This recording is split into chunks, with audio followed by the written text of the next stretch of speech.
Good morning, everyone. As we prepare to get started, if we can remind everyone to please silence your phones.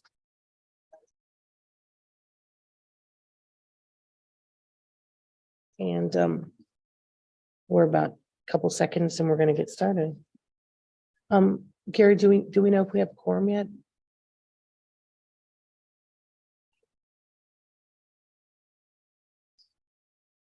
Madam Chair, we do have a quorum. Okay, fantastic.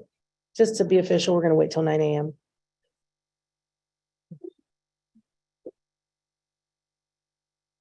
Okay. Good morning, everyone, and welcome to the February 8th MetroPlan meeting for 2023. I would, at this time, like I said before, I asked you to just make sure our devices are silenced. In addition, we ask everyone to speak directly into the microphone to make sure you hit your red button when it's your turn. We'll have two opportunities for public comment, one in the beginning, which will be regarding action items, and one in the end, which will be general items. Anyone attending today's meeting in person who wishes to make a public comment is asked to complete a speaker's card. Those are available at the receptionist desk and on the table near the door. Cards should be given to Ms. Lisa Smith. Members of the public who are attending online and wish to make a comment should fill out an electronic speaker card. I'm going to ask Mayor Nelson to please lead us in the Pledge of Allegiance today. Allegiance to the flag of the United States of America and to the republic which stands one nation under God, indivisible, with liberty and justice for all.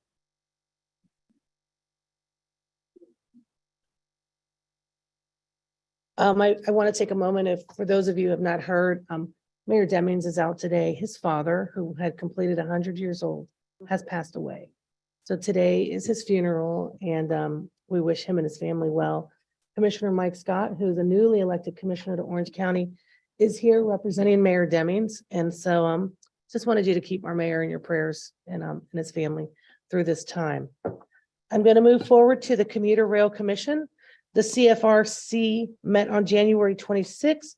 Commissioner Janer is the new chair of the commission and has a report for us this morning, but Commissioner, no, okay. I see that Commissioner Janer is not here yet, so we can put that aside for her. Okay, we'll move that aside until she arrives.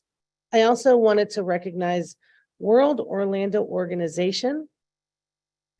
This is on January 31st, I participated in a peer exchange with World Orlando through their International Visitor Leadership Program.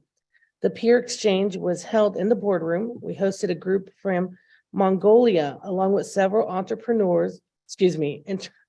interpreters, they're not entrepreneurs, interpreters that traveled with them.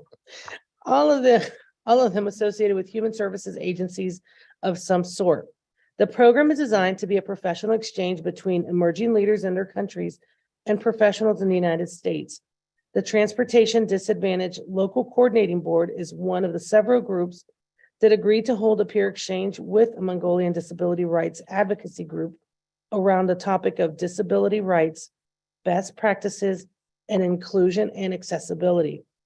I wanted to also say Ms. Virginia Whittington did a phenomenal job at putting this together. I don't know if anybody's ever participated in these, but every time we were talking, the interpreter was talking the whole time. So you almost felt like, shh, they can't hear me, but they couldn't understand me anyways.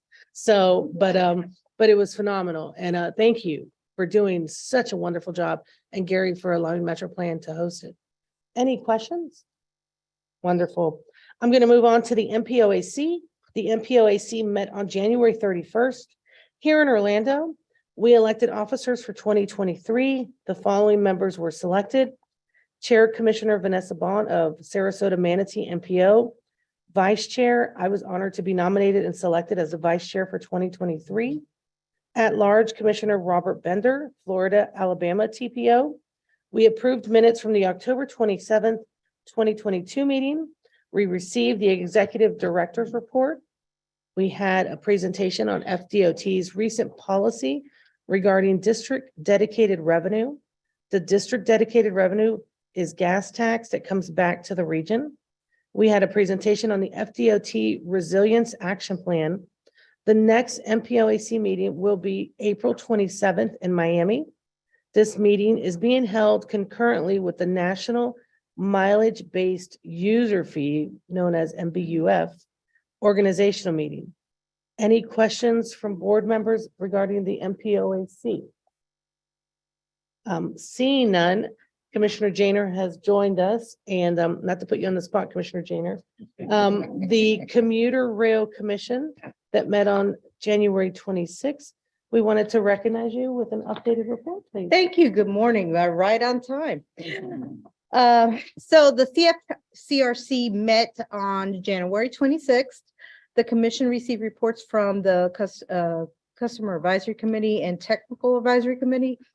FDOT also provided a thorough agency update. Ridership topped 11,000 for trains running for the Cheez-It and Cheez-It Citrus Bowls. Never thought I'd be saying those words together. Quiet zones continue to be implemented up and down the corridor. Lynx and Votran also provided updates to the feeder bus system. Ridership on the bus systems continue to recover from the pandemic. The commission also received updates on the Sunrail transition and the Sunshine Corridor. FDOT District 1 provided a presentation of the potential expansion of Sunrail into Polk County. FDOT is embarking on a feasibility study on expanding the system. FDOT will keep the CFCRC updated as the study progresses. Finally, there was the election of officers. I became the chair. Chairman Brower from Volusia County is the vice chair, and Commissioner DeLaury from Seminole is the secretary. During my tenure as chair, I'm going to concentrate on the transition of Sunrail to the CFCRC local funding partners and have asked Mayors Dyers and Demings to continue to spearhead the Sunshine Corridor. That completes my report this morning. Thank you, Commissioner Janer. Anyone have any questions? Okay, seeing none, we're going to move forward. And at this time, I want to recognize Mr. Gary Huntman with his announcements. Good morning, Chairwoman Uribe and board members. This morning, we have Commissioner Arrington, I believe, joining us representing the Central Florida Expressway Authority. And we have Commissioner Sheehan here representing the city of Orlando in place of Commissioner Ortiz. And both of those are attending virtually this morning. We also have, as was mentioned, Orange County Commissioner Scott here in place of Mayor Demings. So thank you all for being here. We also have a couple of special guests that I want to introduce. First, Rusty Roberts, who many of you know is with us here this morning. And Rusty is the former chief of staff for Congressman Micah's office, but he's currently a member of the Florida Transportation Commission. So thanks for joining us, Rusty. We also have the new and recently appointed CEO of Lynx, Tiffany Homler-Hawkins. So congratulations, Tiffany, and thanks for joining us. Safe Streets and Roads for All grant. A week ago, I received word that we were one of the recipients of this grant. We'll receive roughly 3.79, almost $3.8 million that will be then matched by 20% of local funds, and it will allow us to develop Vision Zero action plans, essentially throughout our 3-county region. Once those are done, each jurisdiction, either individually or us again as a region, will then be eligible to apply for the implementation grants to actually implement the plans under this same grant program. So there's going to be a lot of work to be done on that. And I want to congratulate the MetroPlan staff, Alex Trauger and Taylor Laurent, as well as all of the local partners, because this truly was a group effort and a successful one. So congratulations to them. On January 2017, some of the MetroPlan staff met with Congressman Frost and several of his staff members. They came in for kind of an introductory meeting and to learn a little bit more about MPOs and the work that we do. And also to talk about some of the major projects that we have going on in the region. So we appreciated that. Our communications team had a table at an event at the Orlando Sanford Airport at the Aerospace and Aviation Day, and that was held on Saturday, January 28th.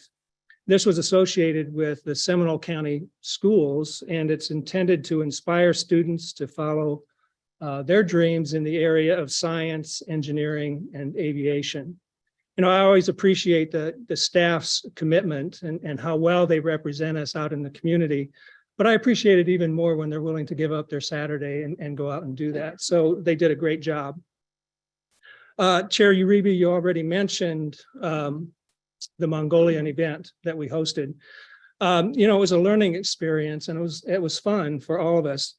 Before picture time, they were asked what their favorite thing has been. Many of them, it was the first time in the United States. So what was their favorite experiences while here in Orlando? And the first thing that we heard was their visit to the Dr. Phillips Center. They were very impressed with that. They also mentioned Epcot. And of course, if you remember, we were having very nice weather at that time. And so they were very appreciative of that. But it was a really good group. And I also want to thank Lynx, Tiffany Homler Hawkins and Norm Hickling for taking time out of their day to be with us. And they answered, this group had a lot of questions, and most of those questions went to the Lynx staff, and they did a very good job of responding to them. I have an update on the MPOAC Institute. I've talked about that often, and we've not had that for a couple of years, but it's coming back. It's a bit of a revised schedule. They do anticipate a session here in Orlando on April 14th and 15th, excuse me, and a session in Tampa on May 5th and 6th. Now, I mentioned those are 2 days, but it's actually, the training is actually on those Saturdays. So it's a full day of training with this, rather than having it be spread out over 3 days. I think that's going to be a good and probably a better experience, and more MPO members will be able to take part in that. The one thing that is causing a bit of a logistical concern with these first 2 sessions is there's such a demand right now that each session can ideally accommodate 20 board members. But we have 27 MPOs in the state. So they were asked last week at the MPOAC meeting if they would at least consider class size to be 27 so that they could at least get 1 member from each MPO. They agreed to do that. And then in the event that any member does not send someone to the event, that will open it up for more slots for other MPOs. So we'll have to wait and see how that turns out. We were recently invited and presented our active transportation plan at a workshop of the River to Sea Loop Alliance. And that's a group working out of Volusia County. That was held on January 27th, and Taylor Laurent presented the project to a group of about 50 attendees there. And then the South Florida group, West Palm Beach and Broward and Miami-Dade held their Safe Streets Summit February 2nd and 3rd. And Taylor Laurent was also down there representing MetroPlan Orlando and discussed our use of big data for safe and equitable streets. So it's always good to get out and represent MetroPlan throughout the state.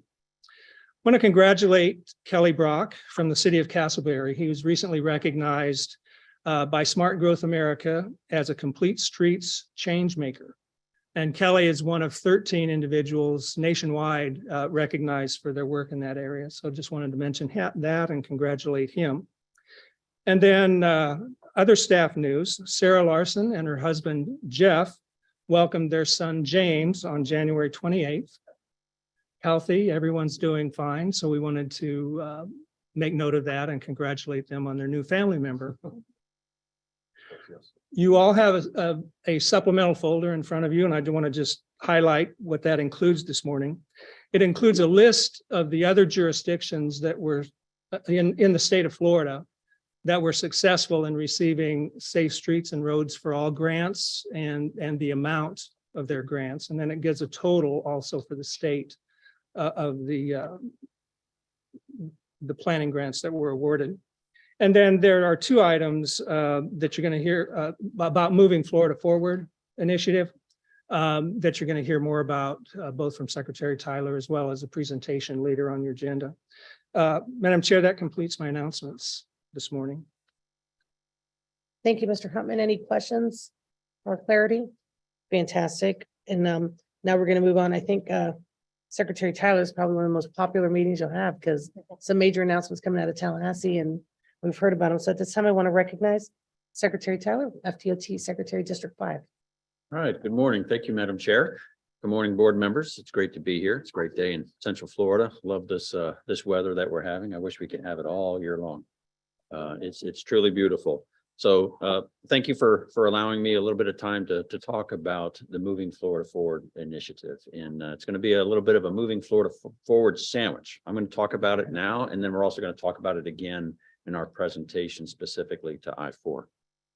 So on Monday, January 30th, Governor DeSantis announced his Moving Florida Forward infrastructure initiative. That initiative is a truly unprecedented and historic proposal that's going to advance transportation in the state of Florida. It's going to help us relieve congestion, facilitate trade, enhance safety, ensure resiliency, and promote economic growth. But I wanted to share a little bit of why the governor is proposing this. You know, people are moving to the state of Florida in droves because our economy is strong and our freedom-focused approach to government. They want to live here. They want to put their kids in school here. They want to open up businesses here, and they want to come here and visit as well. And we don't see any sign that that's going to be slowing down. Right now, Florida sits close to 22 million residents, and we have over 122 million visitors a year. Typically, our FDOT projects and our work program is built on an assumed growth rate of around 2 to 3%. But as many of you know, your communities are experiencing, in some places, up to 20 to 30% growth. So these projects are needed today. We're feeling the congestion today. The Moving Florida Forward initiative is spearheaded by DOT and will expedite 20 major interstate and arterial roadway projects all across the state over the next 4 years, starting with this next budget year. Each of these projects can be directly tied to reducing congestion that we are feeling today. And 6 of those 20 projects are right here in East Central Florida. Given Florida's sound fiscal health, we are proposing to dedicate $4 billion worth of general revenue to the Moving Florida Forward initiative. And on top of that, FDOT is going to leverage our innovative financing tools, our contracting methods, and new policy proposals that will expand that $4 billion investment to $7 billion over the next 4 years. Again, this is no small feat. The proposal of this size is truly historic, and FDOT is ready to rise to the challenge. For more information about Moving Florida Forward, you can visit our website, fdot.gov/Moving Florida Forward, all one word. But what does this mean for MetroPlan and the communities that make up Central Florida? Well, one of your top priorities, I-4 in Osceola County, is on the list. And we're going to talk about it later today. I brought my I-4 team, and we're going to give you a comprehensive presentation on why we believe that focusing on I-4 in Osceola County is going to help Central Florida move forward with transportation. So thank you very much. I look forward to continuing the discussion with Moving Florida Forward when I join my presenting team later this morning. But if there are any questions, I'll take those now. Thank you, Secretary Tyler. Any questions at this time, or do we want to wait for the presentation? I think that'd be great. Okay, thank you. Thank you for the updates. And we are now going to move on to our roll call and confirmation of quorum. Ms. Smith. Yes, good morning. If you could please unmute yourself now for the roll call. And for the members joining us online, if you could unmute and go on mute again after your name has been called. Arrington. Bates. Here. Bonilla. Castano. Gomez Cordero. Here. Commissioner Scott for Demings. Here. Dyer. Here. Dallas. Here. Good. Here. Green. Here. Grebe. Here. Janer. Here. Lockhart. Here. Moore. Here. Nelson. Here. Sheehan for Ortiz. Here. Uribe. Here. Wilson. Woodruff. Here. Zimbauer. Here. Madam Chair, that concludes the roll call, and we do have a quorum present. Thank you, Ms. Smith. We are now going to move on to the agenda review. Chair Uribe, the only comment I have on the agenda is to note that agenda item 10A will be a roll call vote. It is not noted as such on your agenda. So I just want to draw your attention to that. No other changes. Okay, and we're going to move on to committee reports. The Municipal Advisory Committee, head by Mayor John Dallas. Mayor Dallas, you're recognized. Good morning, Chairwoman Uribe and board members. The Municipal Advisory Committee met last week on February 2nd. MAC approved our December meeting minutes. We also recommended approval of the amendments to the TIP and the targets for the federal transportation performance measures that are on the agenda today. MAC also held a special election of officers to ensure our committee leadership positions were filled following former Councilmember Trace's resignation from the MAC due to not seeking re-election. Based on our MAC election, I will be serving as chair, and Lake Mary Commissioner Jordan Smith was elected vice chair. Based on our bylaws, later this year in May or June, MAC will convene again to formally state our officers for the next 2 years. We then received informational presentations on MetroPlan Orlando's TSMO and Master Plan, the City of Castleberry's Winter Park Drive study, and the City of Oviedo's 10-year mobility plan. The MAC meets next on March 2nd. That concludes my report. Thank you, Mayor Dallas. Any questions or comments for the mayor? Seeing none, we're going to move on to our Community Advisory Committee. Mr. Jeffrey Campbell, you're recognized. Thank you. On behalf of the CAC, we send our heartfelt condolences to the Dennings family and the loss of Mr. Freddie Lee Dennings. I did speak with the mayor last night, and he was waiting upon the arrival of one of his uncles from Alabama, his younger brother, father's younger brother, who's 93 years old. And he mentioned that he's still working the land and farm. So we send our condolences to the family. But the Community Advisory Committee met on January 25th for our first meeting of the year. The CAC recommended approval of the TIP amendment that's on your agenda for today. Members had some questions about the projects, including phase 1 of I-4 electric vehicle charging stations. Details were not available, but the FDOT representative at our meeting sent the comments to central office urging that charges on the station be adequate to charge vehicles quickly and not become obsolete so quickly. CAC members also recommended re-support for federal performance measures targets, which is also on your agenda today. We heard presentations on Florida Sunshine Law, MetroPlan Orlando TSMO Master Plan, and Castleberry's Winter Park Drive Complete Street Study. The CAC is currently recruiting applicants for 5 open MetroPlan Orlando board appointee seats through February 10th. Selection committee, which I would chair, will be meeting later this month and submit a slate of candidates for approval for the March meeting. Madam Chair, this completes my report, and we will meet again on February 22nd. Thank you, Mr. Campbell. And just any questions or comments for Mr. Campbell? Seeing none, thank you for your report. We're going to move on to the Technical Advisory Committee. Mr. Bill Wharton, you are recognized. Good morning, Madam Chair and board members. The Technical Advisory Committee met 2 weeks ago on January 27th, 2023 for our first meeting of the new year. The TAC met in person with enough committee members for a quorum that allowed us to act on our action items, which included approval of the TAC minutes from our December 2022 meeting, approve a recommendation to this board to approve the FDOT amendments for the FY 2022 through the 2027 Transportation Improvement Program, and approval of the re-support of the federal performance measure targets and support of the FDOT statewide and transit targets. The committee also received informational presentations on the Florida Sunshine Law refresher by Ms. Virginia Whittington, which is important because we do have new members every year, it seems. Eric Hill provided an update on MetroPlan Orlando's TSMO Master Plan and on Castleberry's Winter Park Drive Complete Street Study. We received one public comment from Ms. Joanne Cornelius regarding links and Sunrail service, and the TAC will meet again on this month on February 24th. And that is my report, Madam. Thank you very much, Mr. Wharton. Any questions or comments for Mr. Wharton? Seeing none, and I guess you're going to beat me here to Mr. Smith, because now we're going to move on to the Transportation System Management and Operations Advisory Committee, known as TSMO. Good morning, Madam Thank you. Chair. Good morning. And this is the first time I've seen everyone this year, so Happy New Year.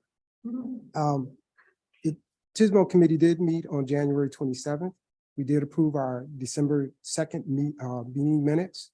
And we approved all the changes to the transportation improvement program that you've already heard from the other chairs, as well as the performance targets that we have set.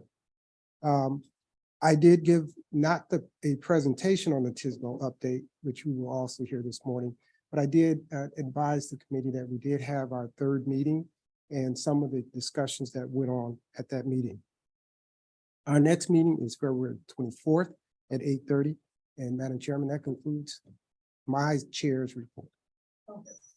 Thank you very much. Any questions or comments? Seeing none, thank you very much for the updated report. We're going to move on to public comments on action items. This is an opportunity for the public to make a comment on an action item that is before the board today. We have speaker cards here for individuals, and we also have the virtual option. At this time, Ms. Smith, do we have any speakers or speaker cards for the audience? I have not received any. Oh, okay, fantastic. And if we can learn if there's anybody online that wishes to speak? There are no hands raised on the virtual side, Madam Chair. Thank you very much. So we'll move on from our public comment. We will have an additional time for public comment in the general nature at the end of the meeting. I want to move on to the consent agenda. If I could have a motion. So moved. Okay, we have a motion to approve by Commissioner Grebe, second by Commissioner Zimbauer. All in favor, say aye. Aye. Any opposed? Do we have when is the opportunity to talk about something on the consent agenda? Okay, well, then I will stop the vote and After motions, now it's time. yeah. I'm sorry, I didn't see your card up for a discussion. Oh, is Okay. there a card? I'm so No, sorry. no, it's okay. Commissioner Lockhart, you're recognized. So I had a question on 9F, which is the extension for the attorney's contract. When, and again, newbie, so forgive me, but how many years have we been utilizing this firm and when was the last time it went out for bid? Mr. Hupman knows very much well. I'll let him answer. We've been using them. Mateer and Harbert have been the legal counsel since before it was MetroPlan Orlando. I think actually dating back to when it was hosted by the Regional Planning Council. And it has not gone out to bid. Then we've been dealing with an extension of 2-year contracts since.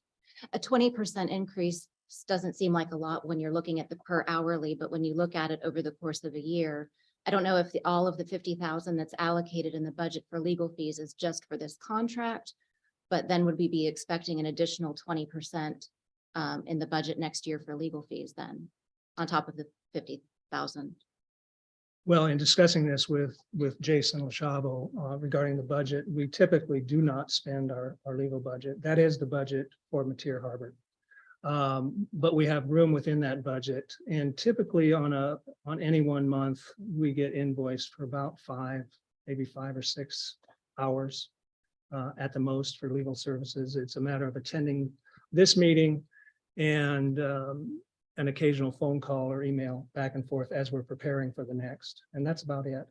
Although I will say that this year with the reapportionment that we'll be going through because of the 2020 census, that we'll probably be using them more, but I do anticipate still staying within that budget All right, thank you. Are they our general counsel? for the board, yes. And I'll only speak for myself, but they have been very accessible and helpful in this process because it's a very unique process when we talk about, especially when we recently had to go through some board changes. So they're very responsive. Well, and that's actually what, that was my first interaction and what I experienced felt more like strategic advice than legal advice. So I was just curious. Well, I don't want to go any further or speak on your behalf. Do you want to say anything? I just believe that, he presents us the facts and we have to interpret the facts. And I believe our executive director did the best at working through those facts, but just wanted to make sure if you wanted to make a comment. If there's any questions, I'm happy to address them. I don't know what the specific question is, if any, but I'm happy to address any questions that the board may have. Madam Chair, may I make a comment? Absolutely. Commissioner Janner. Yeah. As one of the past chairs, I just have to say that the knowledge, the historical knowledge is always very valuable to have. So the continuation of having the same firm represent us, I think is invaluable in this case. So just wanted to put my 2 cents in since I know you're new. And Commissioner, it'll come up again when it's time for renewal and we can have that discussion at that time. Okay, any other questions or comments? Seeing none. Okay, so we have a motion and a second. Madam Chair, Yes, sir. just one question. Oh, yes. There is something, I mean, I don't know if it'd come up in public or now about some other procedures. If I don't know, it kind of has to do with legal counsel. I don't know if it'd be now, approve it for now or later. Okay, so right now we're discussing consent. I don't know Okay, that's if that fine. would be in a, we can Yes. discuss it in the open forum. When It it's has on- to be open, yeah. Yeah, no, in the open forum part of our agenda. Okay, no problem. Okay, fantastic. So we have a motion and a second. All in favor? Aye. Any opposed? Okay, it passes unanimously. We're gonna move on to our other action items, which is the FDOT amendment for FY 22-23 to 26-27 TIP. And I'm going to recognize Mr. Jason Sartorio. And we will have a roll call vote after his presentation. You're recognized, Mr. Sartorio. Good morning. Morning, Madam Chair and board members. My name is Jason Sartorio, Transportation Planner with MetroPlan Orlando, and I'll be taking over for Keith Caskey as the man at the podium. This morning, I have a total of 9 tip amendments for you. Additional information regarding these amendments is located in tab 2 of your agenda packets. First 3 of these amendments are for transit projects and services through the Section 5310 program. Recipients of these funds for fiscal year 2022-2023 include Lynx, Aspire Health Partners, and the Opportunity Center, Inc. In addition, we have 2 amendments due to increases to construction cost estimates. The first of these amendments is for a bridge replacement project on Buck Road over the Little Econ River in Orange County. And the second of these amendments is for construction of a portion of the Shingle Creek Trail from John Young Parkway to Pleasant Hill Road in the city of Kissimmee. Finally, we have 4 new FDOT projects. The first of these amendments is for a district-wide operational safety project for cameras and pedestrian bike, cameras for pedestrian and bike detection on bridges. Second and third of these amendments are for operational safety projects to add rumble stripes at various locations and roadways throughout Orange, Osceola, and Seminole counties. And the last of these amendments is for a project that received federal grant funding to implement the National Electric Vehicle Infrastructure Program. This project will deploy direct current fast charging stations along alternate fueling corridors. Specifically, phase 1 of this project will include a location along I-4 in Seminole County. As I mentioned earlier, additional information regarding these amendments is located in tab 2 of your agenda packets. That being said, unless there are any questions, we're asking for your motion of approval of these amendments. Madam Thank Chair, you. move to approve. Second more. Okay, before, if you guys don't mind, I wanted to ask if there were any questions that at this time for him in his presentation. Oh, yes, Commissioner Lockhart. In line with maybe some questions that came out of the committee, have you identified the locations for the electrical vehicle charging stations in Seminole? The only thing we know is it's going to be near mile marker 104. No additional information has come about. Okay, thank you. Any additional questions or comments? It's it's 3. it's Seminole County. I believe it's 1792 in Lake Mary. Yeah. Okay. Now I'm gonna go ahead and, if we can go ahead and close this and Commissioner Zimbabwe, if you don't mind, again, motion. for- Motion to approve. And second more. So it's the motion by Commissioner Zambauer, a second by Commissioner Moore. And this will be a roll call vote, so please make sure you have your mics available for Ms. Smith. Bates, Yes. Castano, Yes. Gomez Cordero, Yes. Scott, Yes.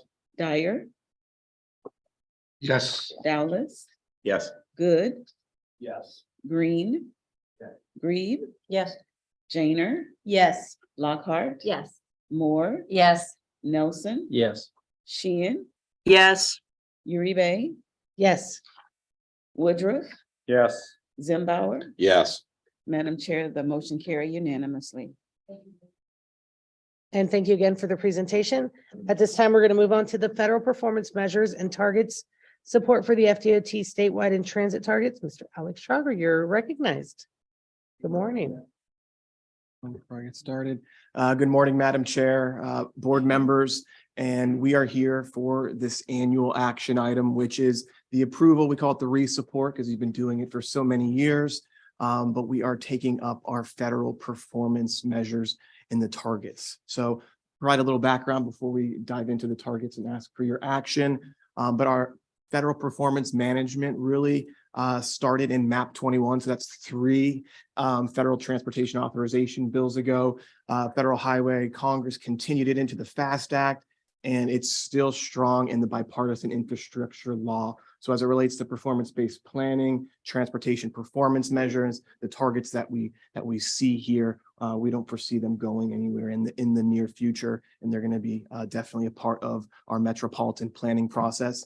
And with that, Federal Highway continues to monitor our progress and how we're working towards those targets along with DOT. And as I mentioned before, our board has supported these federal performance targets with the since 2018, which was performance measure 1, which was a vision 0 for safety. So we do have 5 federal performance measure areas, and there's targets for each category.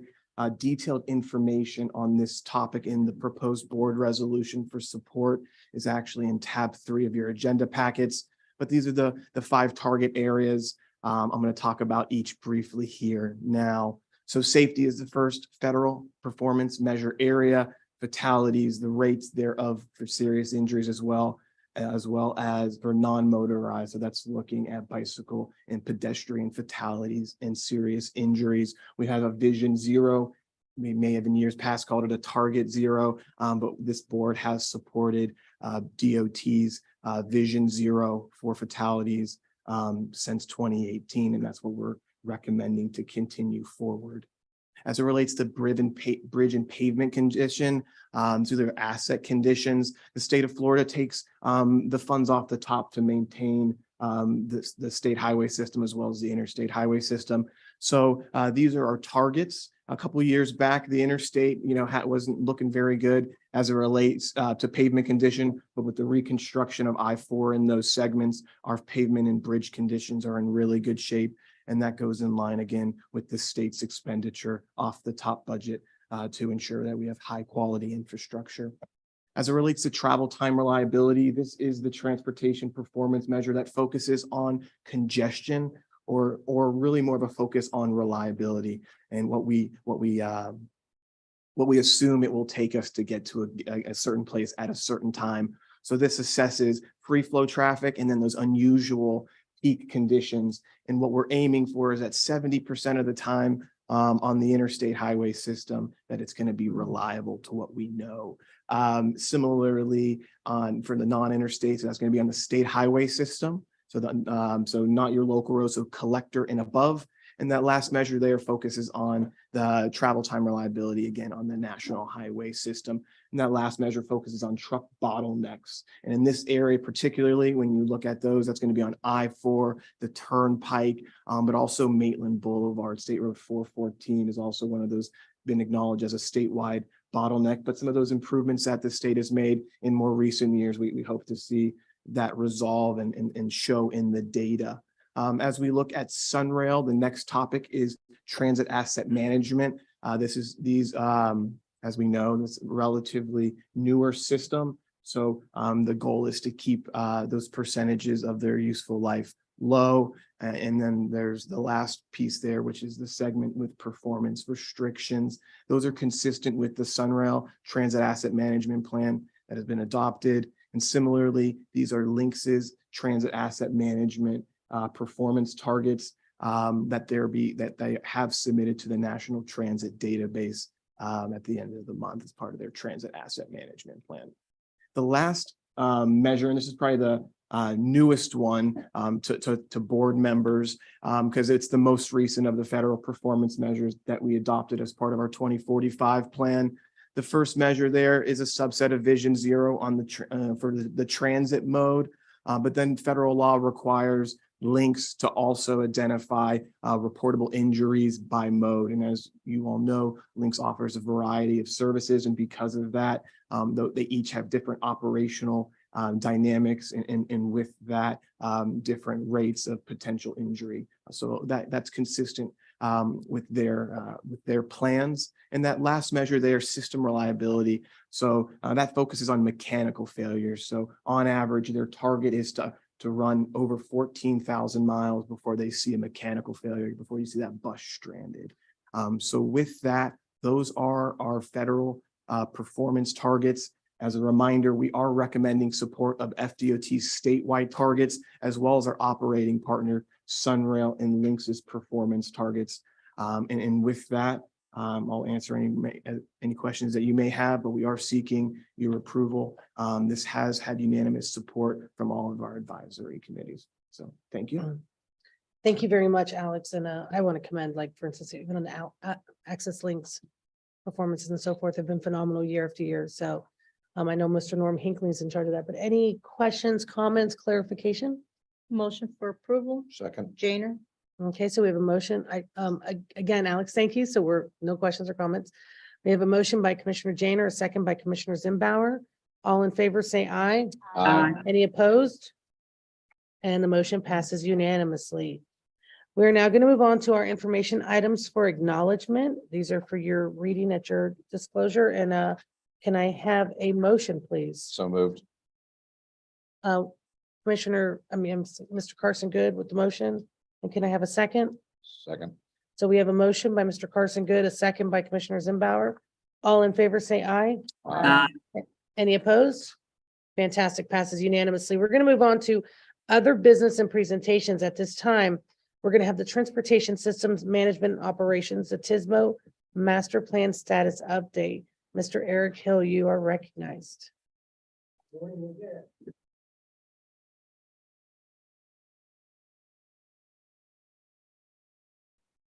There are some new faces on this board, new faces to me on this board.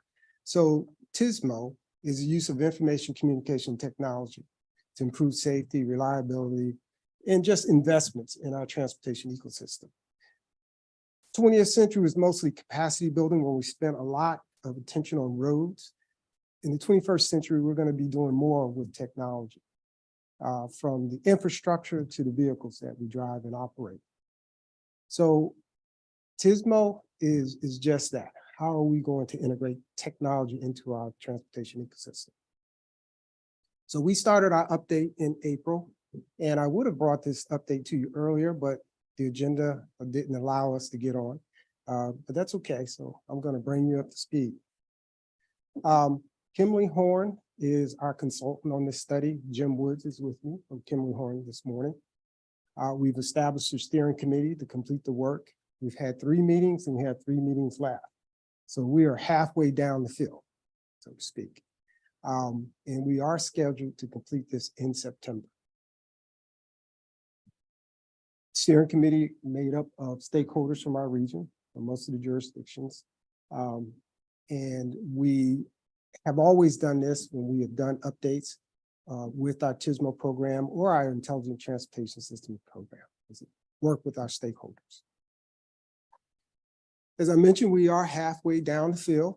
The meetings that we've had are listed here. We've established goals and objectives. We've done an assessment of needs by the jurisdictions, and that includes some interviews. The regional ITS architecture is a blueprint on how these devices and strategies work together internal to the jurisdictions, but within the region as well. We do plan to go through developing a prioritization matrix at our next meeting, and then start to look at performance measures, and then we will have a draft master plan in August. Here's the list of the tasks, pretty much follows what I just mentioned. First meeting, we established our vision, goals, and objectives. We've gone through the existing inventory. The needs, we can check that one off because we just completed that one. And then looking at funding strategies, application strategies and funding sources. It's part of what we're doing now. We've done the regional ITS architecture review. And again, we'll start looking at how we rank or start to strategize on putting these projects together so that we can end up with a public participation task at the end. So where there is no vision, the people perish. So our vision is just that, to leverage what we've already invested in and enhance that. And the goals are aligned with our Metropolitan Transportation Plan. We're consistent. And we do anticipate them pretty much staying the same with our next update. So as we move towards updating that transportation, our long range plan, that's the old version of it. It'll be in line. So we'll be consistent. I mentioned the existing conditions.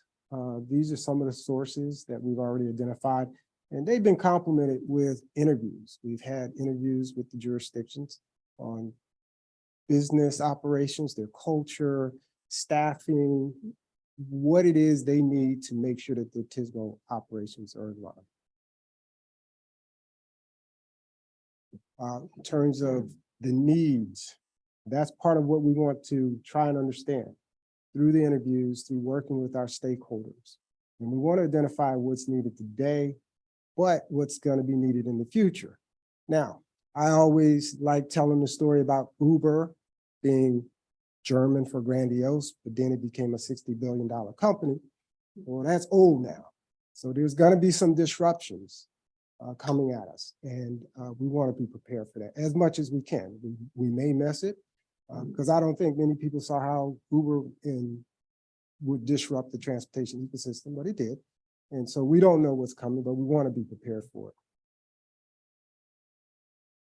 So next steps, we want to finalize our needs. We're going to start with the strategies and then putting together a list of priorities. And our next meeting is March 28th. Madam Chairman, that concludes my presentation, and I am ready for questions or comments. Okay, I want to thank you for the presentation and the details of it. And I wanted to ask if anyone on the board has a question, a comment. Commissioner Zimbauer, you're recognized. Flying cars are sitting in FAA ready for review.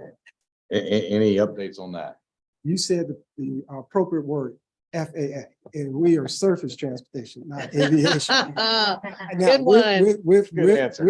that, again, I mentioned we want to be prepared for the future. We don't know what the future holds. And that is, and this is, I have to step out of MetroPlan Atlanta for a moment and just mention that. That is one of these ideas that is just that, it's an idea. How is it going to be implemented? And one of the things that we have to address in TISMO world is equity. And I think equity is one of those things that mode is going to have to integrate in its development in order for it to have mass market appeal. Okay, I'm back in MetroPlan Atlanta. Which brings up the electric cars, which we heard the federal government is going to fund additional locations for charging, but it's going to take a while before we see that actually come into play. So Yeah. perfect Yeah, example. part of what we want to do with this plan is start to go into certain communities, or not certain communities, but start to spread the word about TISMO and technology, and certainly electric cars are part of that technology, because it's going to change, it's going to evolve how we use personalized vehicles. And some communities are structured, already prepared for that technology, others are not. And, I like another story I like to tell, and this was probably dated too, is former US DOT Secretary Anthony Fox, who used to be mayor of Charlotte. He talked about in the 20th century, the interstate system separated his community from downtown Charlotte. And he asked us, make sure that technology doesn't have that same division in the future for certain communities. Right. So and- again, Yeah. probably long answer. And I think the question also too is they're not contributing to the gas tax, but they're using the roads. And that's a conversation that Yeah, we're at the MPOAC have started a dialogue. But yeah. I kind of stepped back from that because I had some discussion with the board about 10, 12 years ago about that. And- I wasn't here. Yeah, it wasn't pretty, I can tell you. It's not pretty at MPOC. Any other questions or comments? Seeing none, thank you very much for the information. We appreciate you. And now we're going to move on to the FDOT I-4 Beyond the Ultimate status update. And Ms. Catalina Cracon, you are recognized. Thank you and good morning. Good morning, everyone. Again, Catalina Chacon with FDOT, and here with me is also Hada McGee. We are representing the I-4 Beyond the Ultimate team with FDOT. So we're here today to give you an update. We were here back in fall of last year, and we said we would come here and give you an update. And that Secretary Tyler mentioned the announcement, it all felt perfectly fine, the timing. But we're here to tell you what's, what we've been working on, what's going on with I-4. So our agenda for today, we're gonna go through background on I-4, traffic assessment, project development, and next steps. For the background, I'm gonna turn it over to Hada. All right, thank you, Catalina. Good morning, Madam Chair, board members. Thank you for giving us the opportunity to present. Can I stop you real quick? Can you maybe get your mic a little higher, just higher so we can hear you? Just a little, yeah, straight, maybe kind of talk into it. It's a little different. Okay, is that better? Yeah, but you don't have to stand like that the Okay. entire time. Yes, thank you. We just want to make sure we hear you. This is good stuff. All so. right, thank you.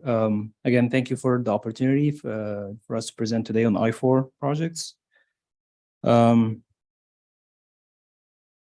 We'll start with the background. If you look at the screen, to the left, we have an exhibit. The middle of the exhibit is I-4 Ultimate, recently construction complete, open to traffic with the express lanes in both directions. North of I-4 Ultimate, we call that Beyond the Ultimate North. South of I-4 Ultimate, we call that Beyond the Ultimate South. The Beyond the Ultimate North comprises of two segments, segments 3 and 4, Seminole and Volusia counties. And then in the Beyond the Ultimate South, we have 4 segments, segment 2, 1B, 1A, and 5, Orange, Osceola, and Polk counties. With those BTU segments, the challenge remains the funding. Some of those segments are cost hundreds of millions of dollars each, and some of them are actually over $1 billion each. So while we continue to look for funding opportunities for those big segments, we always looked at the needs, the operational needs that we have out today. We look at the funding available, and we come up with what we call a phased approach or near-term improvements, because at the I-4 there's always need, and we have to have meet that need with those projects. So I'm going to go ahead into the next slides, talk about those near-term improvements, part of the phased approach. What you see on the screen is south of I-4 Ultimate. We have 4 projects lined up, or actually most of them are going to construction. The first one top in the yellow is the I-4 at Sand Lake Road Interchange project. The project is improving Sand Lake Road. Along with I-4, we're building the express lanes on I-4 part of that project. The project just got awarded last month, so we expect that to go to construction sometime soon. After that, in orange color, we have the 528 ramp widening. That project, if you're driving down I-4 from the downtown direction, you're taking the 528 ramp to the airport. Today, that ramp is a single lane. So this project is adding a second lane to that ramp. We're expecting backups if we keep that single lane. So we're adding a lane to that ramp. That project is in design, and we expect that to go to construction very soon. After that, we have the I-4 at Darrell Carter Parkway interchange. We're building a new interchange at Darrell Carter Parkway. The project will bring improvements on I-4 as well as along Darrell Carter Parkway. The final project, the bottom of the screen, the blue color, is the I-4 at 535 interchange improvement. We're doing improvements at the interchange as well, so along I-4 and along 535.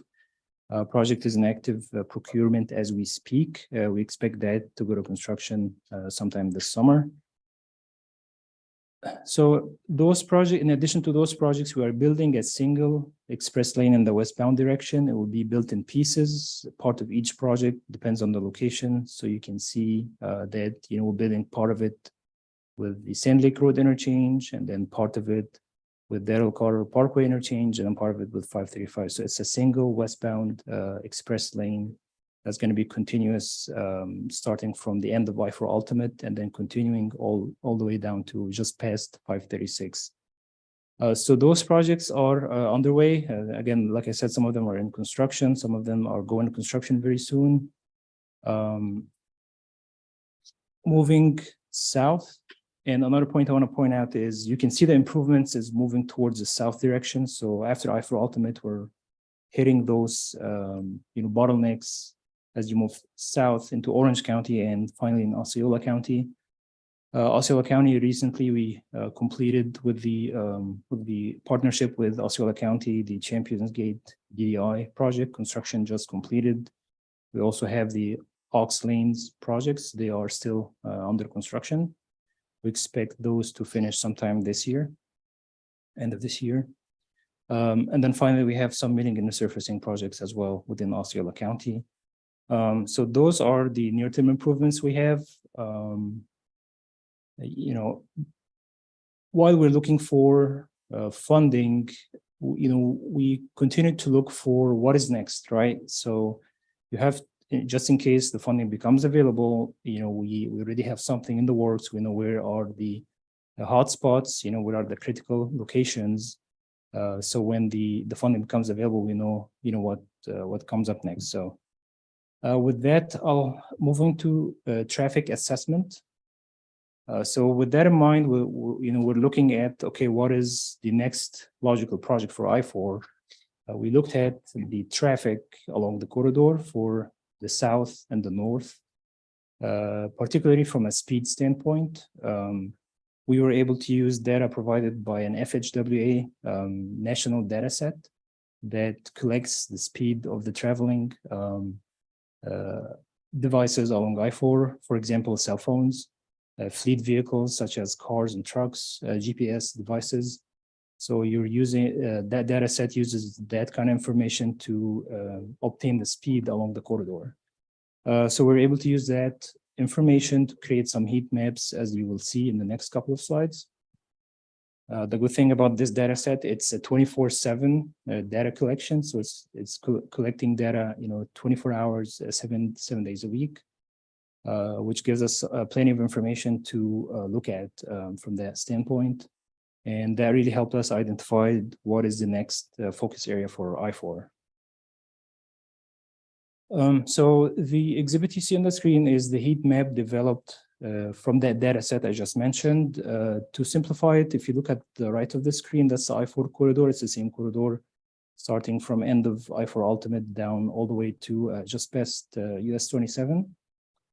The colors on the I-4 is basically the speed, right? So if you look at the legend, you look at from 0 to 10 miles per hour, that's the red color.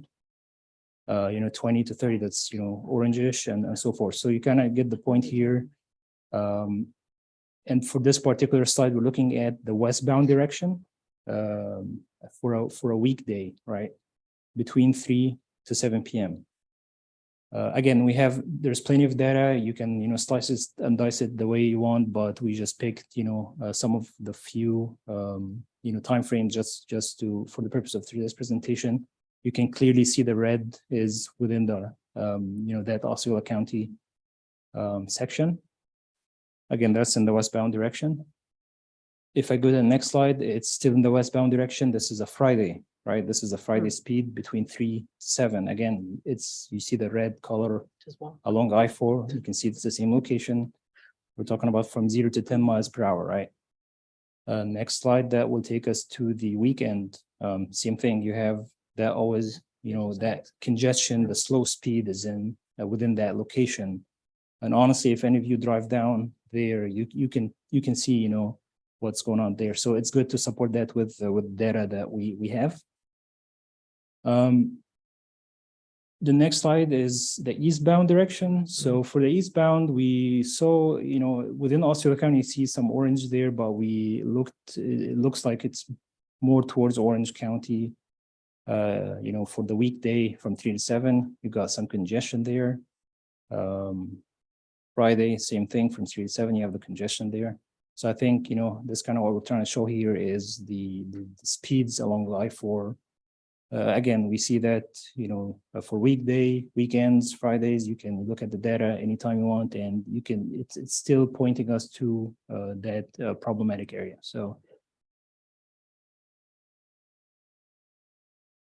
based on that information, we looked at, so what I showed you is for the south, we also looked at the north. So we know there are needs along I-4, south and north. But we were able to find that the Osceola County is the most that has a severe recurring congestion in the westbound direction specifically. And for the eastbound, we see some congestion in Orange County. So that is kind of the focus area that we had in mind for the next, I-4 project. So we talked about the project need from a traffic standpoint. I'll turn it over to Catalina to talk about the project development itself. Thanks, Adam. So yes, you just saw the summary of what's going on, which is not news to any of us here. I hear in the news on the radio and when we drive on I-4. So we like Secretary Tyler mentioned earlier, we know I-4 is your number one priority. It's our number one priority, and we've been working on ways to, first, we were saying, how can we address those critical areas? Can we phase it out? But it is through the Osceola County area, throughout the entire county. So our job is to deliver this critical project. And here I'm going to present our project development. So focus area, like Adam just showed, is basically limits within Osceola County for I-4, from Champions Gate to Osceola Parkway, as you can see on the screen. And I brought this slide back. We presented this back maybe a year ago, where we told you we were working on a value engineering for I-4. Again, back a year ago, obviously there was no announcement of any sort of funding. So we were trying to identify ways to progress with building I-4. So we still use those principles, and all of the evaluation that we've been doing, we were able to come up with the delivery that I'm about to show you. But the same principles, updated policies and guidance. How can we, is there anything we can change to deliver I-4? We looked at managed lanes versus express lanes. We did find that express lanes is the best way to manage congestion in this corridor of I-4. We also are looking at access points to and from the express lanes. There might be some efficiencies that we can take advantage of. Also, we showed new parameters when it comes to the separation of the express lanes from the general use lanes, and you're going to see on the next slide. And then size of the project and project cost. Is there any cost savings? This slide also, we showed this about a year ago. In essence, we were trying to do a value engineering of I-4, but still maintain the purpose and need from the project development and environment, or PD&E study that we did back in 2017. We also wanted to stay within the right of way that was already identified by this study. So we don't have to go outside that and do all the clearances that we have to do. Our goal is to address the congestion, address the operational and safety concerns through I-4. So that's not changing. Come up with cost savings opportunities and engage stakeholder as we progress with this evaluation. So here in the screen, we're showing the proposed typical section for I-4 in Osceola County. So as you can see, we use all of those principles that I just highlighted in the previous two slides. And you're seeing the key feature in this slide is the separation type between the express lanes and the general use lanes. We get approximately 36 feet of reduced typical section. So that's less pavement, less asphalt, and everything else that goes with building a roadway system. The separation type will be what we call buffer separation, which the complexity of building the project, the I-4, it gets easier. It also gives us more flexibility for emergency operations and first responders to access the express lanes in case of an incident. And this is a separation type that is widely utilized throughout Florida.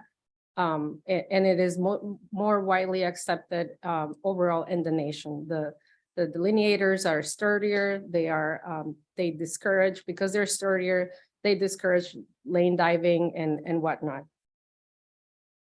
So this slide just summarizes the focus area. Is I-4 in essence in Osceola County. It includes all the interchanges that are listed on this screen. So 429, which also there is an upcoming Poinciana Parkway Extension Connector interchange that Florida's Turnpike is leading, and we are coordinating with them. Oral Drive, Stereo 417, US 192, Osceola Parkway, and the Stereo 536 interchange. And we're proposing to include 2 express lanes in each direction, as you just saw on the screen. Back to this map, so focus area, but also we have to transition back to existing I-4. And if we're building 2 express lanes in each direction, from an operations and traffic point of view, we need to connect back that traffic and what makes sense. So we're looking to the south, and that's the area towards the US 27 interchange, and to the north or east, and that is connecting those express lanes to the I-4 ultimate express lanes that are there. So we're looking at 3 main elements here. The first one is the one that I just went to, is the Osceola County segment of I-4. Second one will be going towards the west or the south in Polk County. So transitioning back to I-4, it will include district. This is actually in District 1, but we're obviously, one DOT coordinating with District 1. And District 1 has a project to rebuild the US 27 interchange in I-4. So we're coordinating with them to also extend those express lanes through that area and tie back to existing I-4. And then on the eastbound direction, like I mentioned, we want to, we have an opportunity to utilize the principles of that single westbound express lane that Haddam showed at the very beginning, but going in the eastbound direction, since we're focusing in Osceola County. So what that basically this screen here, this graphic represents that connectivity. So we going to the west on the left-hand side is what we call the tube, or that single westbound express lane that's going from I-4 Ultimate in downtown Orlando, going towards the 535 interchange. And then in the eastbound direction will be another single eastbound express lane connecting from Osceola County towards I-4 Ultimate.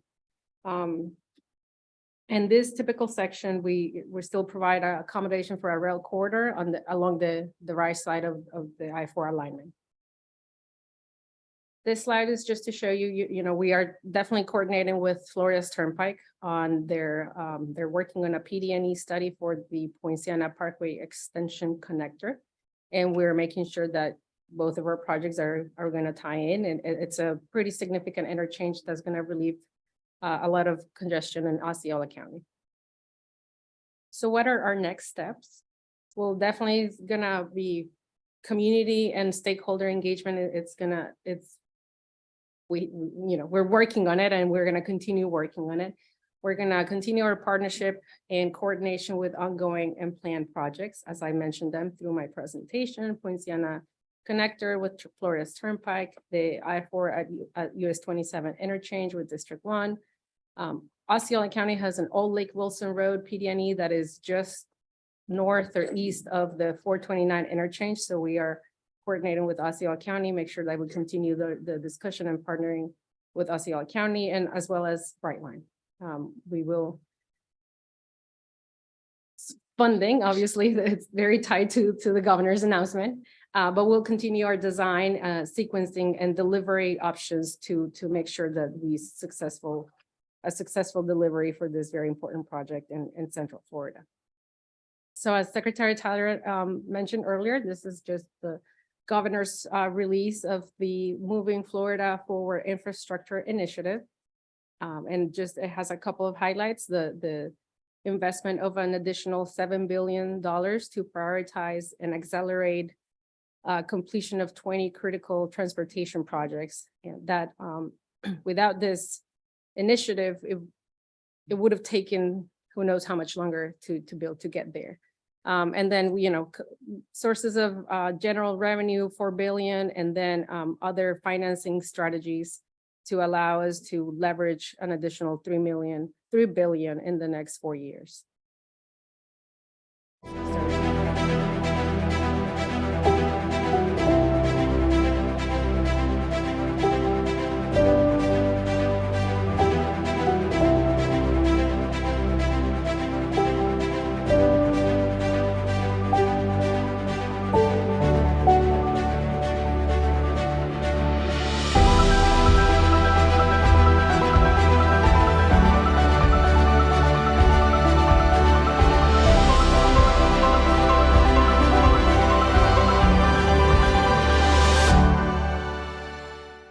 At this time, I'm gonna turn it over to our Secretary Tyler.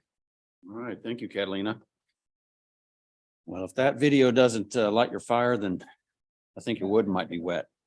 So we are tremendously excited about this opportunity and really appreciate the governor's vision and leadership to advance transportation in the entire state with the Moving Florida Forward initiative. So we are ready for this challenge, and we're going to talk a little bit about what perfect timing.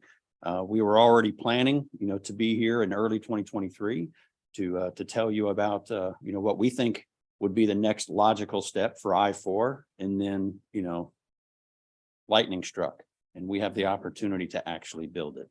So the Moving Florida Forward initiative, it does, I referenced 6 projects in East Central Florida, so you can see the geographic dispersion around the state.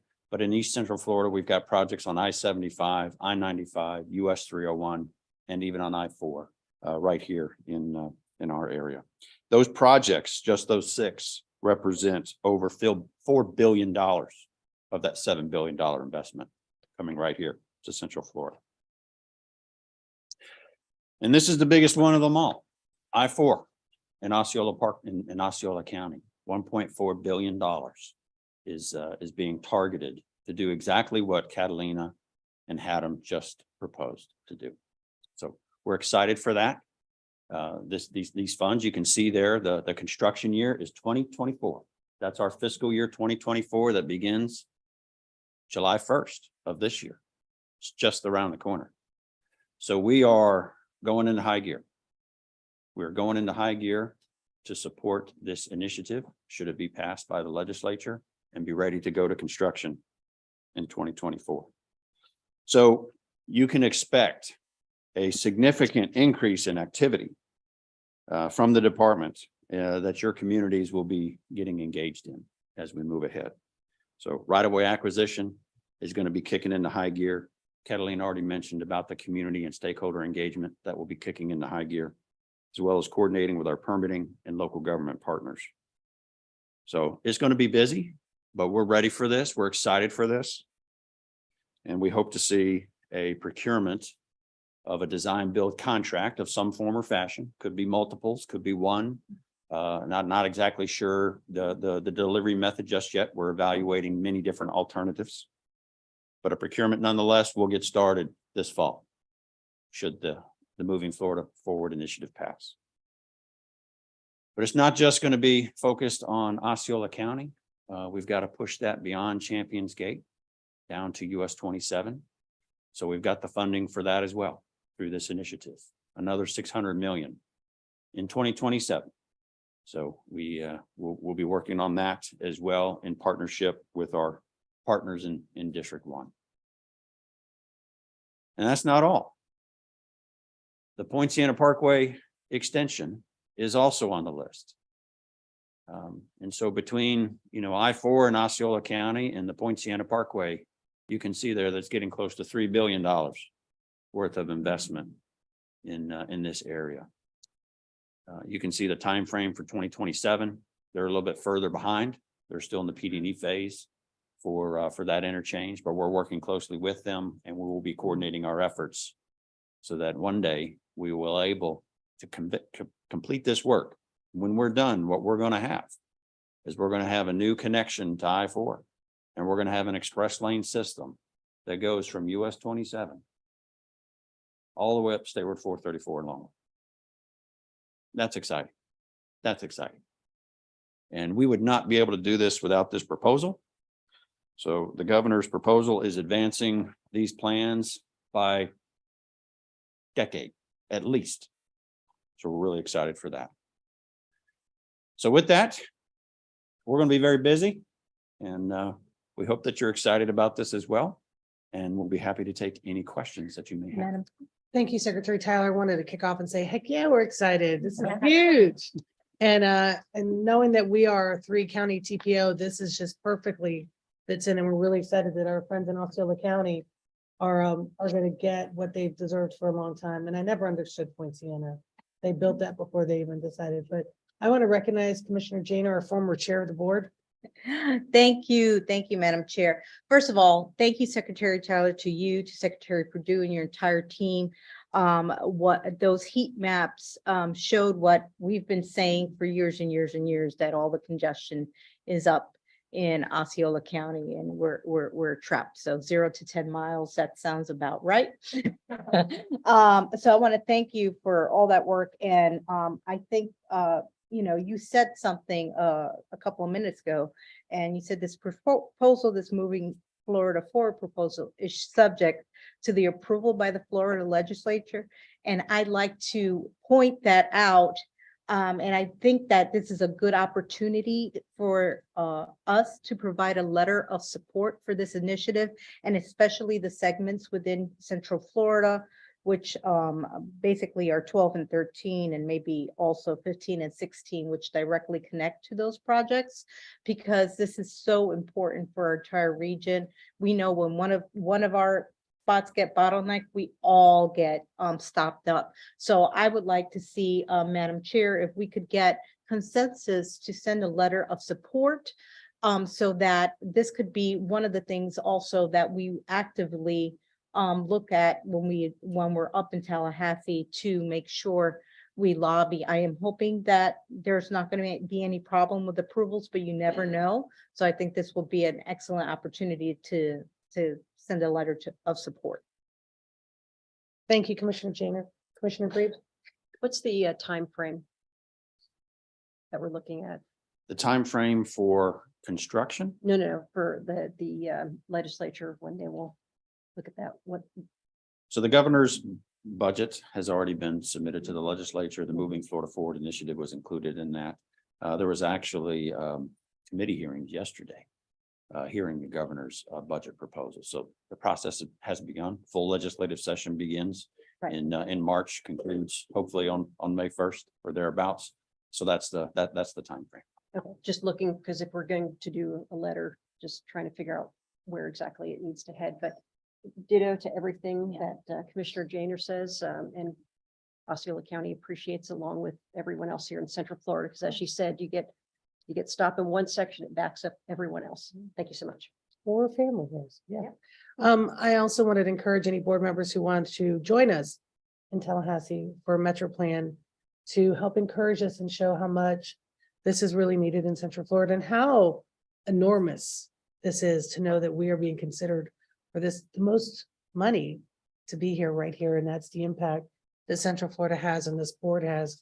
Procedurally, since we have a quorum, could we take up a vote to have a letter of support from our board? And I'll get to Commissioner Zimbauer, but that we could have a letter of support to present and send to Secretary Perdue, the governor, and all the legislators at the same time.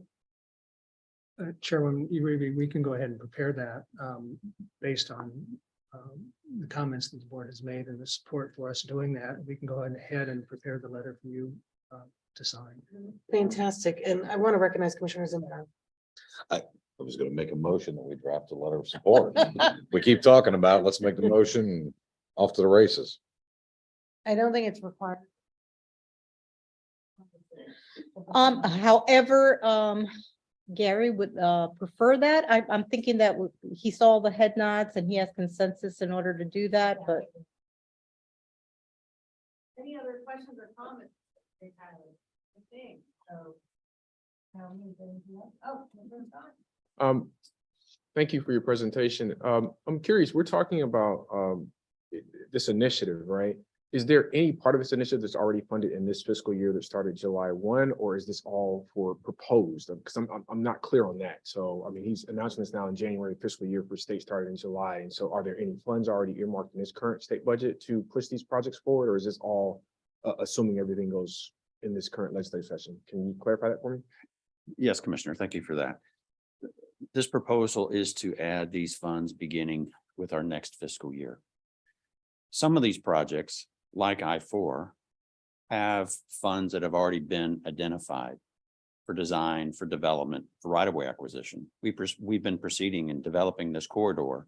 So those funds are still there. So when I say that we're going to be accelerating right-of-way acquisition, that's using the funds that we already have available and programmed on this corridor. But the additional funding, the $7 billion, is additional funding that will be added to our work program beginning with the next fiscal year starting this July.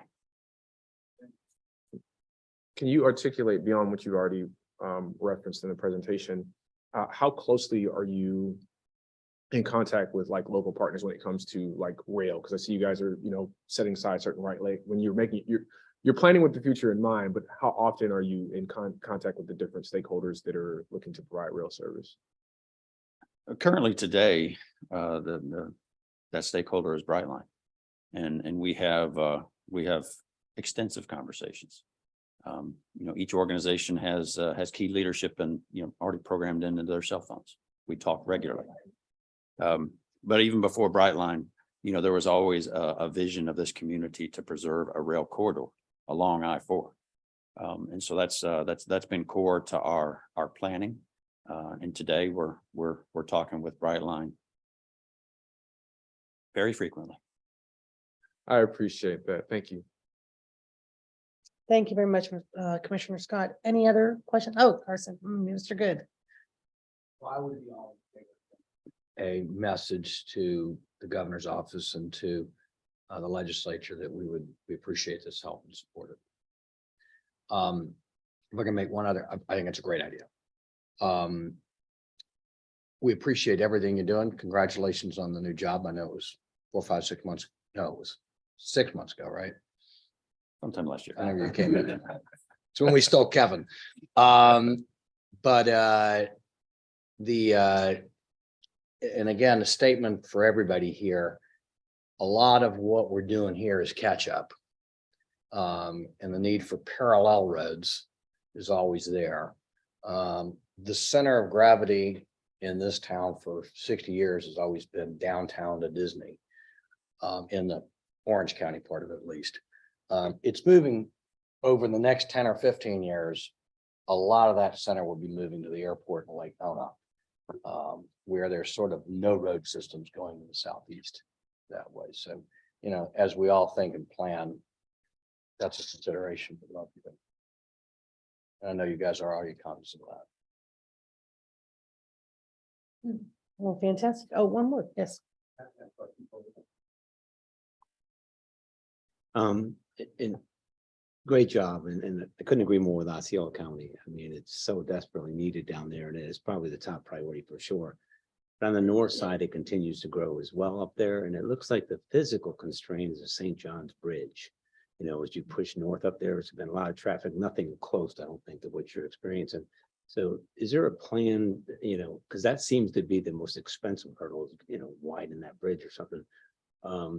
What's the thought there, and how far down the road is that? Because it continues to seem to, get worse. And I think it's physically because of the bridge. Mr. Green, thank you for bringing that up. I was hopeful that someone would ask about, well, what's next? And what about BTU North? And we do have thoughts on that as well. And I'll share a couple of those with you. The first is it's actually the Dirksen interchange. That's the pinch point. That's the pinch point. The bridge was built to be widened. And even across the causeway, we've got room. But if we can't rebuild the Dirksen Drive interchange, that's when we're going to make a meaningful difference there. So we have a similar approach that we just went through for BTU South, for BTU North. Dirksen Drive, the interchange. That's right over the Volusia County line. Yes. Yes. Yeah. Got to get over the river. And yeah, but yes. Yes. That's the pinch point. That's the pinch point. If we can solve that pinch point, then a lot of dominoes fall into place. And what this proposal, this initiative does, I mean, it's a game changer for MetroPlan long term. It's a game changer. Okay. Because you've been, prioritizing, billions of dollars worth of improvements that are now going to happen. Now you can move on to what's next. What's next? And again, we do have a value engineered incremental piece by piece approach for BTU North as well. We would like to present that to you at a time of your choosing. And as you move forward, with developing your future list of priority projects, it's a game changer. I mean, the things at the top of your list are getting handled. where do you want to go next? That's the opportunity that's coming to MetroPlan. Thank you, Secretary Tyler. And I want to echo that, just completing an MPOAC meeting last week. I'm almost jealous of us, all the amazing things we have happening in Central Florida with the train, with the expansion and all that. So great work, and thank you for advocating for us. Any other questions or comments? My only comment would be, I don't think we're gonna have a problem finding additional projects to fill the void. Yeah. All right. Thank you. Thank you, Secretary Tyler. Thank you. We're going to move on to public comment in the general nature. Do we have any comment cards at this time, Ms. Smith? Okay, and do we know if we have any comment cards online? We have Miss Joanne Canellis online to make a comment. Okay, Miss Joanne, you are recognized. Please state your name and address for the record, and you have 2 minutes. Okay, Joanne Canellis. I'm Joanne Canellis, and I live in 324 Claremont Avenue, Lake Mary, Florida, 32746. I'd like to have the bus stop over at the it's the corner of the Estella Road and Country Club Road. That's here in Lake Mary, and that's I'd like to have the bus from train station Lake Mary to Seminole State College at the Country Club Road. Please, thank you. And we like to have 24 hours bus and train service, including the holidays, weekends, and nighttime, and over at the every 15 minutes for everybody here in Central Florida. Please, thank you. Everywhere. Please, thank you. And one over at the what do you call it? The train, Oviedo Boulevard by the Aquatic Club at the Oviedo, Florida. You know, that's the Oviedo Aquatic Club Recreation Center and, you know, Big Kahuna Pool there. Please, thank you. And I'd like to have the bus stop in front of Central Baptist Church in Sedgwick, Florida too. So I don't have to walk way down there like that or across the big street. Okay? Thank you. Okay, thank you, Miss Joanne. We appreciate your comments. We're going to move on to board member comments. At this time, I want to recognize Mayor Dallas, who had a item to bring up. Thank you. Something happened. I wish I would have spoken up last meeting, but something happened that I found disturbing. I want to ask the board. I thought was completely inappropriate. And I wish it had said something to me, but it was my first time back, you know, after a 2-year service. But I thought that when the legal staff entered in, this is not about the election of the board, but it had to do with the fact that the staff directed and advised and recommended who should serve as the different positions of the board.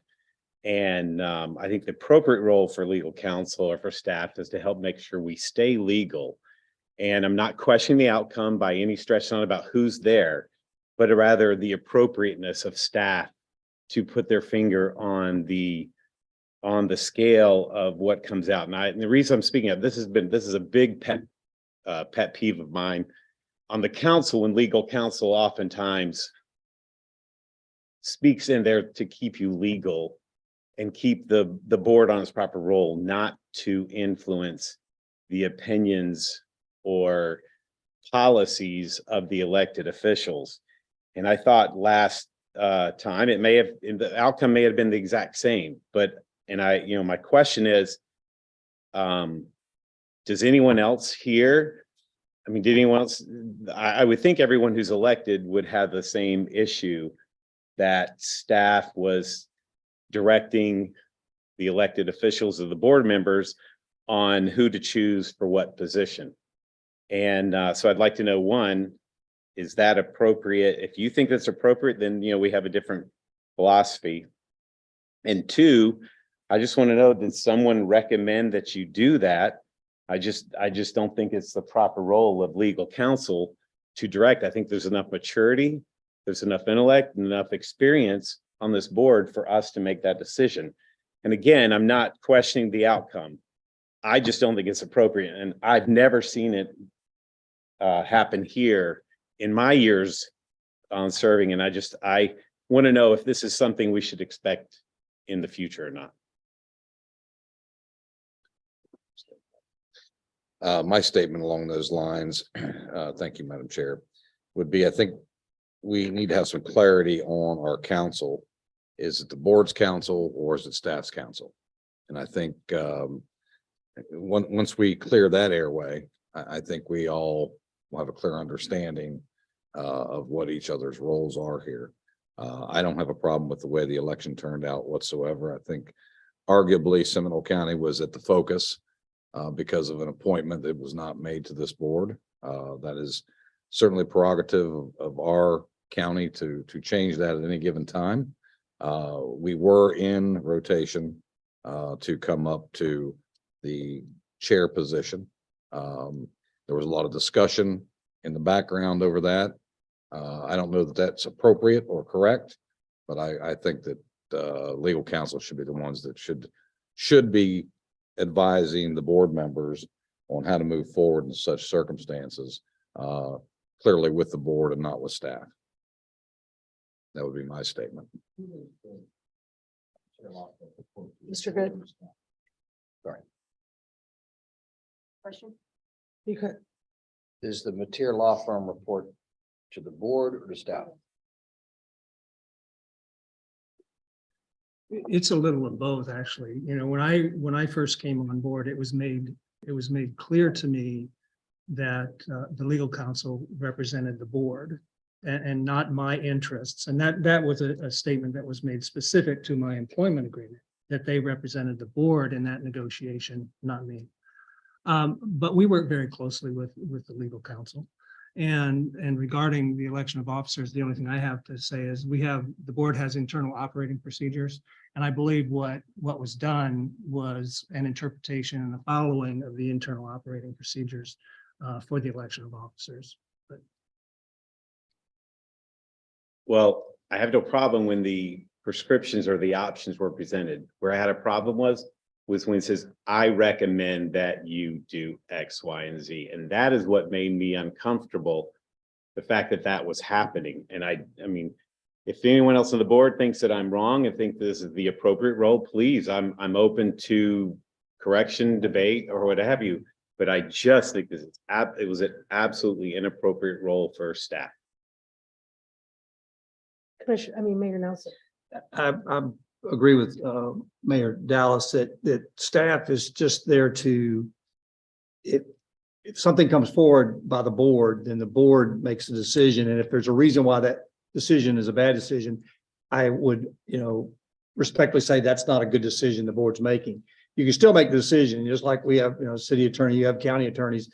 Their role is to tell you if you're getting into the quagmire you shouldn't be in, and not to push the policy. And it's not that it's a policy. I mean, the policy is from somebody from Seminole County.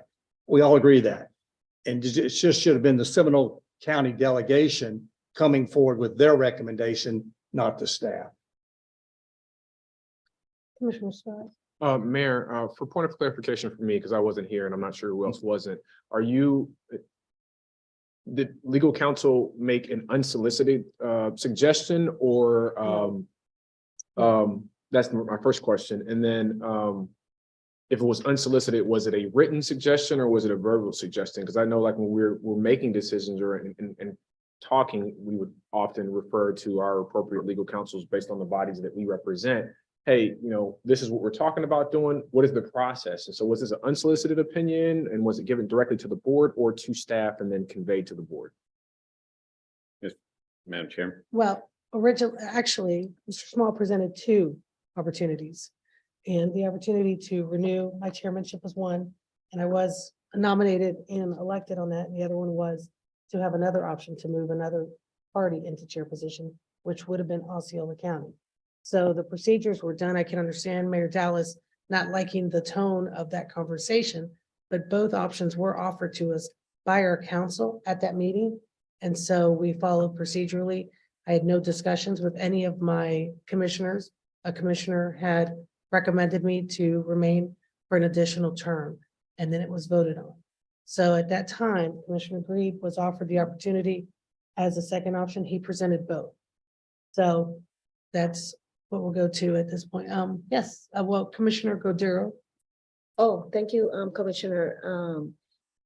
Yes, that's what I wanted to ask. What was the process before? What, because just for clarification. Well, we've never Because been in he's that bringing a situation. point. I mean, Yeah. it's not that he's, didn't like the outcome. It's the process. So that's what, I Well, think that we should. and I look think into. at this point, both options were presented. It wasn't like only one was presented and the other one wasn't. So both options were presented, and that is the way that the board went forward. So as far as the language of how he presented, that could be a call to question as far as staff and future legal movements, but both options were presented at the meeting. Yes. So I guess my question would be, as the elephant in the room who made the appointment that created the dynamic that we've apparently never been in before, but I think have been in before from what I've read. There is a third option. And if Seminole was supposed to be in the rotation for chair, why was there not an option presented to have someone from Seminole be chair? That would have been the third and logical option if we're going to stay with what the order of process has been. So why was that not contemplated? But why is it staff? I'm not in charge. Well, I mean, if it's our board decision, right? So if it's our board decision and the process has been that in the rotation, the next person was to be from Seminole, you would have, of course, Commissioner Zembauer, who has been here for many years, representatives from our cities. I, of course, as the new member, would never think that it would be appropriate for me to be chair, but certainly Commissioner Zembauer would have been an excellent. Well, I believe option. Commissioner Delary was on the executive board and he was set to be the next chair. So that was part of the reason, but if you want to answer that, Gary. But I thought that we were just hearing that this is supposed to be the board's decision. So that's where I think the hiccup is. Yeah. Well, the discussions that we had was what is best for the continuity of the board. You, of course, were brand new. Commissioner Zembauer is very busy. And attendance last year was not that great. So we just figured that to go with one of the other two options was the best. So just for clarification, that was a staff decision that was made between the executive team and legal counsel to make that recommendation to this board. I do not get involved in ranking, for the record, Commissioner Lockhart, I do not get involved in prioritizing who should be in the rotation. And to Mayor Dallas's point, I tried to be abundantly clear because I went back and made detailed notes before that presentation and said on several occasions that I wanted to be clear that I am not making a policy recommendation. I said that it is not my job to make a policy recommendation. And the answer to your question, I am counsel for the board.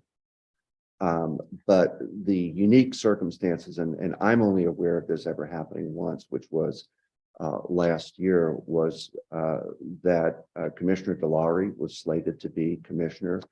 And each year during the elections, there is a spreadsheet that's provided as part of the agenda package, which lists who the prior slate of officers were for the preceding years. And the order of rotation and the composition of the executive committee is dictated by our policies and procedures. But I presented the options. I did not select those options. I attempted to provide counsel to the board based on the options that were presented to us. I want to recognize Commissioner Grebe. So, I mean, we can continue down this, but I think maybe for going forward for clarification, making sure within our policies, because we now have had this situation occur.